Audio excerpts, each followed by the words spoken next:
Assalamualaikum warahmatullahi wabarakatuh. Perkenalkan, nama saya Muhammad Farizal Putra, NIM saya 2206105. Saya dari Prodi MIK 2C dalam mata kuliah Manajemen Sumber Daya Manusia untuk tugas pertama.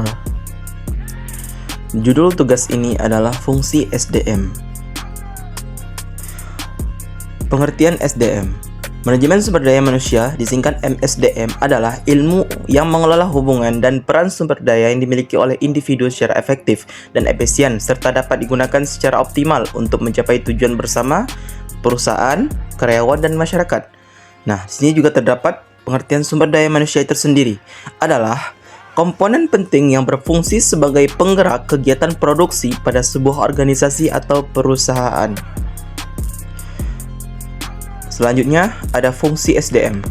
Fungsi dan peran SDM dalam memberikan kontribusi dalam kegiatan pengarahan, perencanaan, dan pengorganisasian.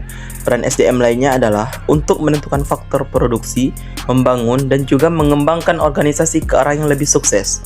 Di sini terdapat macam-macam fungsi SDM. Yang pertama, ada tenaga kerja yang berfungsi sebagai tenaga kerja dalam sumber daya manusia. Peran sumber daya dalam hal ini juga bisa menghasilkan produk, barang, atau jasa di dalam suatu perusahaan atau organisasi. Yang kedua, ada tenaga ahli. Sumber daya manusia akan dianggap sebagai tenaga ahli dan menjadi keunggulan dalam membangun dan mengembangkan perusahaan atau organisasi. Nah, sumber daya manusia dalam hal ini adalah sebagai tenaga ahli, yang mana setiap karyawan bisa dianggap sebagai tenaga ahli karena mereka mempunyai keunggulan dalam bidang yang mereka kerjakan. Yang ketiga, ada pemimpin. Fungsi sumber daya manusia di dalam perusahaan atau organisasi adalah sebagai pemimpin yang berguna untuk mengatur jalannya perusahaan dari atas agar nantinya perusahaan bisa bergerak dengan baik. Selanjutnya, ada pengusaha. Sumber daya manusia sebagai pembisnis atau pengusaha harus bisa bekerja dengan baik secara mandiri agar bisa mengembangkan bisnis atau usahanya saat ini. Yang kedua, ada poinnya, seorang pengusaha akan melibatkan dirinya sendiri dalam produksi agar bisa menghasilkan produk, barang, atau layanan dan jasa. Selanjutnya, ada produsen. Fungsi sumber daya manusia sebagai produsen adalah individu yang mampu menghasilkan barang atau jasa agar bisa memenuhi kebutuhan pelanggan. Yang kedua, produsen bisa memperoleh nilai tambah atau manfaat atas suatu produk, barang, atau layanan jasa, dan juga membuat produk baru agar bisa memenuhi keinginan dan kebutuhan setiap manusia yang tidak akan pernah ada habisnya. Selanjutnya, ada konsumen.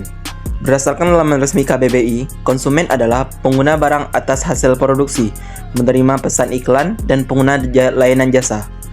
Jadi, fungsi SDM sebagai konsumen adalah mereka yang menggunakan produk, barang, atau menikmati jasa yang sudah tersedia di pasar. Karena konsumen ini menikmati barang atau jasanya yang telah dibuat oleh produsen.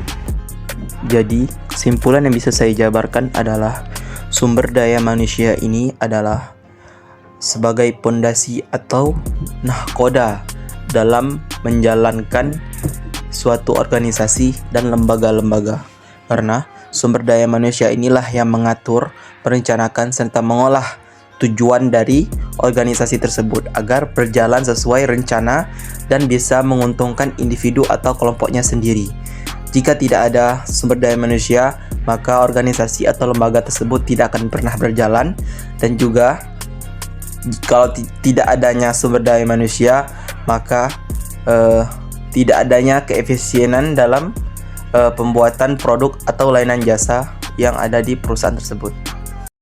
Sekian presentasi dari Fahri, mohon maaf jika ada kesalahan dan kekurangan. Fahri akhiri, wassalamualaikum warahmatullahi wabarakatuh. Terima kasih.